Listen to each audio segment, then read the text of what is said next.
Somaliland waa dal madax bannaan oo gooni u istaagay xaaladda dadka systemka ku jira. Soomaaliya hadda maadaama Somaliland iyo sad adiguba ka dhawaajisay iyo Somaliland ay wada hadal u socdaan ay goob in ay isugu imaadaan midba uu calankiisa inta uu la imaado oo midma uu baaqsamo waxaan leeyahay waxa mas'uuliyadaas iyo dhibkaas keenay waa xaweenka dawladda Kenya. Somaliland waa dal madax bannaan oo gooni u istaagay arintoodana ilaa inta la keenayo iyo waxyaabaha ay tabanayaan miiska la keenayna in halkoogaas oo lagu hayo oo lagu ixtiraamo laakiin dambiga weyn ee cidda aan saarayna aan ahayn Somaliland iyo Soomaali ay tahay dadkii isku keenay maadaama ay og tahay in Soomaaliya aanay kala go'in ay sababa aan garan karin in ay looga dhax sameeyo cuqdad iyo kala fogaansho iyo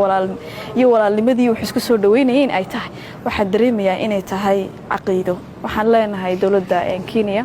ma mudna in dad walaalo ah in cuqdad laga beero kii imidey kii cadhoodayna ana midna eedeenu ma jeedinay laakiin waxaan eedeenu jeedinayaa way tahay waxa weey dawladda Kenya arrimaha Soomaaliya ee xalka u baahanna annaga halkan u joogna oo ku jaangoynayna hanagala farxan naga qaada.